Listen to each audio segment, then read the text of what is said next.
Professor Bagtan and Dr. Manslave. Yeah.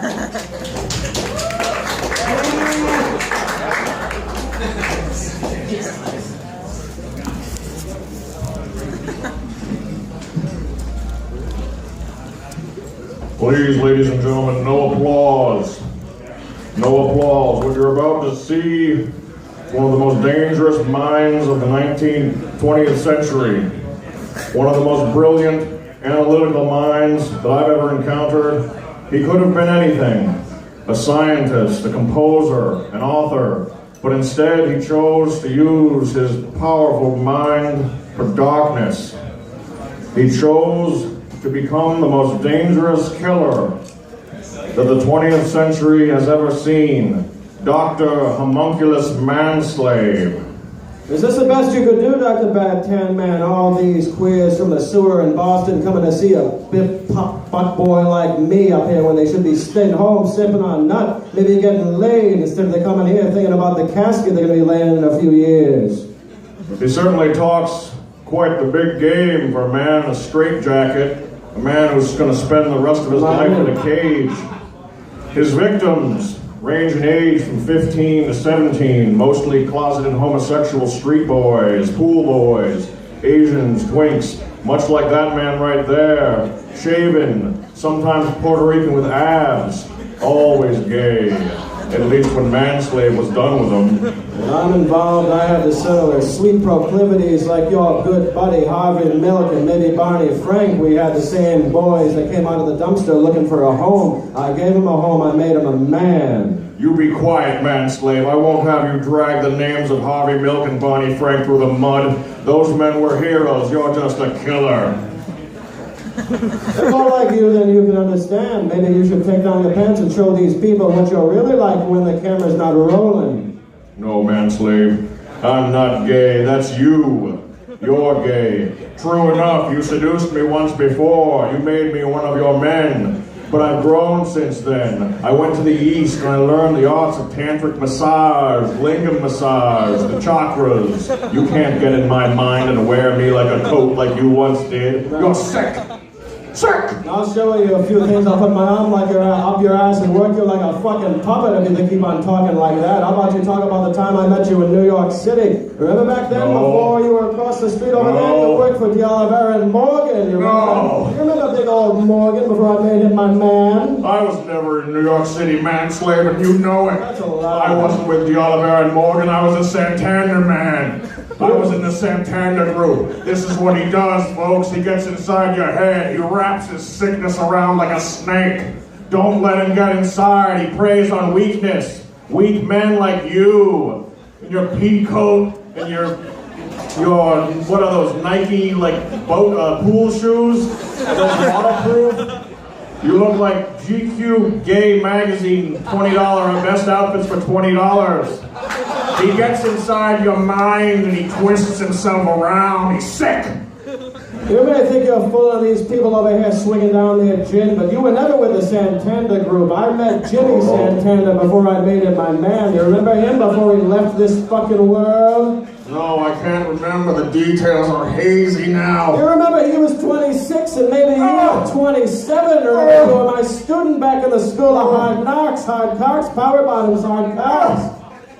Oh, I have to try. I see, I'm starting to remember the games we used to play. I want to ask you a question real quick. Why don't you tell me about your father, huh? Hey, I got a question. Did your father ever abuse you? That's rich, Manslave. But I remember now, victim 27 was William or Joshua or something like that. It wasn't Morgan. Morgan was after. You made him kill himself in front of his family. Well, maybe he had a wife, but that was behind closed doors in the end. He was with me, and you would have been friends with him before you were with Morgan. But nothing. Jimmy Santander's dead as a doornail just like him, and I'll play you a game. I'll sit in your face and show you what a real man feels like. That's a laugh, Manslave. Your web of deceit and lies won't work on these people. I swear to God, I don't care if I have to be your torture slave or your suck boy for the rest of my life. I won't let you lay a hand on any of these faggy boys. What do you like know those about that? men right there with his glasses fucking gay. Mine are like a joke, but yours are serious, they're gay. You don't know anything about him, just like you don't know anything about me, huh? Tell him what you know about me. Why don't you spill a few beans? You put a few beans down your throat before you ramble on and walk down to that men's room and look for that sailor suck pump you've gotten so used to behind those closed doors with me in my lessons, Jimmy Santander. You want to know what I know about you, Manslave? What do you want to know what I know about him? What do you know about me, you big faggot? You want to know what I know about him? You want me to tell you what I know about him that he doesn't know that I know about him? Why don't you let him know? Go low, go low, go low. How low can you go on the Ladies sailor and suck gentlemen. pump down there? Ladies and gentlemen, a pioneering psychological examination technique by one Mr. Sigmund Freud. Perhaps you've heard of him. He said there was a lot you could deduce about a person based on their sex. Maybe you could learn a little bit about sex yourself, but I'll tell you a little bit about my father. You're huh? gay, Manslave. That's not me. That's you written No, all over it's it. not. That's your middle name, G-A-Y, for gay. That's you. No. That's right, almost like my father. He wasn't as gay as you. He worked as a carny. He was a carny. He worked for records in Turkey and Woonsocket, Rhode Island, 02895 on Diamond Hill. You remember I used to work the tent pole before I moved to the Taj Mahal. I lived in the gutter too with a few boys of my own, maybe a few girls, but they just didn't do it for me. I've got to concentrate. Remember the real details. Your father wasn't a carny. Every time, some new fiction, some new labyrinth for me to get lost in. But eventually I'll remember what really happened. Your father was an honest auto mechanic. He didn't lay a hand on you. He didn't abuse you or your mother until the time that you tried to drown him both. He was already gone by the time I left him there in the street. But he was in the woods. Faggot. You're about to go to the tent pole with me, big boy over there with the hoodie leather vest. There's a reason why you learn leather, because you're gay like me. Take that fucking scarf off right now. Take those Don't pins off that the leather scarf jacket. off and Take your listen. pins off. Take that leather jacket off. Take your scarf off and fuck you, idiot. Shut up. Shut up. Bad tan man, you look like you're getting a little rattled then. Manslave, you've awakened the demon inside me. Tell him a story about us, huh? Tell him a story if you've got the balls to do it. Story time. That's right. That's right. What was the story again? Manslave, teach me. How did it go? There was a cold night in old Billiam. He was colder in his heart because he was looking for a girl across the sea in the UK. His own little heroin cam girl who he loved. He thought he could get addicted by being a nice guy, but he only ended up getting addicted himself because he was a poor slob like you, number 27. Listen to me, number 27. That wasn't me.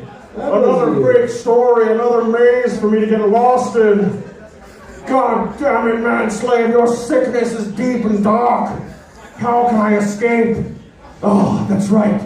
I must remember the Eastern tantric massage, lingam massage techniques that have helped me so many times before. Maybe you should think a little bit more about Jimmy Santana. You used to love him so right until he left this world like a gay. Why don't you give me a smoke? Why don't you put me a pipe on that, huh? Give me a little bit of smoke, huh? Very well, Give me a Manslave. smoke. It's been a long time since I've seen my son. It's been a long time since I've seen my son. Give me a little smoke. Oh my God, my son.